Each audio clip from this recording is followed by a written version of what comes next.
প্রিয় দেশবাসী, বর্তমান অন্তর্বর্তীকালীন সরকার কি করতে চাইছে?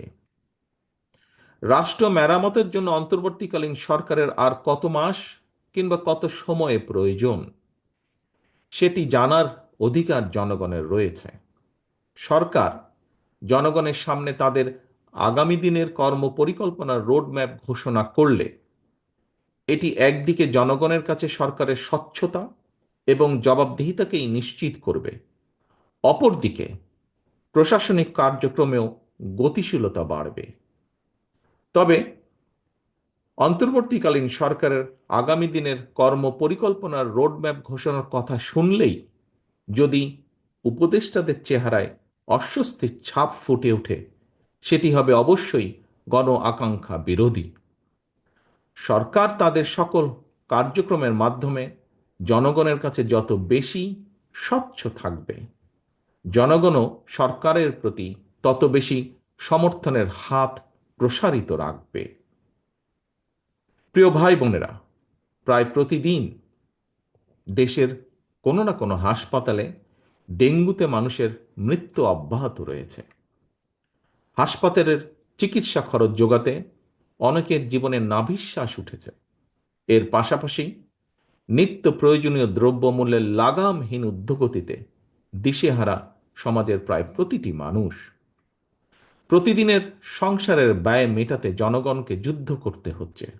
সুতরাং জনজীবনে নিত্য দুর্ভোগ কিংবা বাজার পরিস্থিতি নিয়ন্ত্রণ না করে অন্তর্বর্তীকালীন সরকার যদি শুধু সংস্কারের নামে সময় সংক্ষেপ করেন, তাহলে জনগণের কাছে সংস্কার আগে নাকি সংসার আগে, এ প্রশ্নটি মুখ্য হয়ে উঠতে পারে।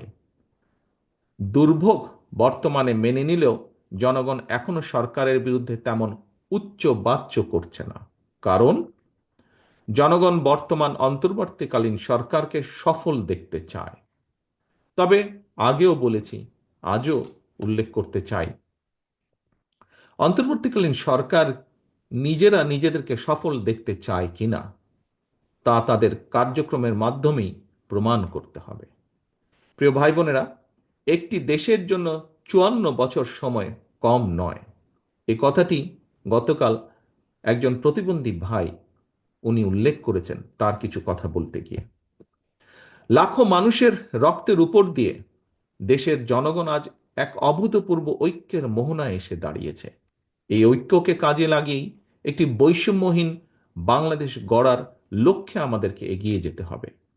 একটি বৈষম্যহীন মানবিক বাংলাদেশ বিনির্মাণের লক্ষ্যে বাংলাদেশ জাতীয়তাবাদী দল বিএনপি ইতিমধ্যেই 31 দফা কর্মসূচি ঘোষণা করেছে, যা এখানে দলের মহাসচিব সহ আরো কয়েকজন বক্তা উল্লেখ করেছেন তাদের বক্তব্যে। এই কর্মসূচির লক্ষ্যই হচ্ছে শিশু, নারী, বৃদ্ধ অথবা দলমত, ধর্ম, বর্ণ নির্বিশেষে রাষ্ট্রকে অবশ্যই প্রতিটি নাগরিকের দায়িত্ব নিতে হবে।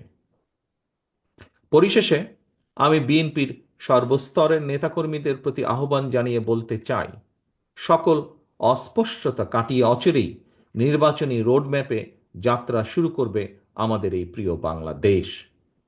সেই যাত্রায়, আবারও বলছি, দয়া করে মন দিয়ে শুনবেন প্রতিটি নেতাকর্মী এই দলের, সেই যাত্রায় আপনাদের বিশ্বস্ত সঙ্গী হচ্ছে দেশের গণতান্ত্রিকামী স্বাধীনতা প্রিয় জনগণ। সুতরাং আপনারা জনগণের সঙ্গে থাকুন, জনগণকে সঙ্গে রাখার সর্বোচ্চ চেষ্টা করুন। সবশেষে বিজয় দিবসের প্রাক্কালে আমি শহীদ মুক্তিযোদ্ধা সহ স্বাধীনতার ঘোষকের প্রতি গভীর শ্রদ্ধা জানিয়ে আমার বক্তব্য শেষ করছি। আল্লাহ হাফেজ। বাংলাদেশ জিন্দাবাদ। বাংলাদেশ জাতীয়তাবাদী দল জিন্দাবাদ।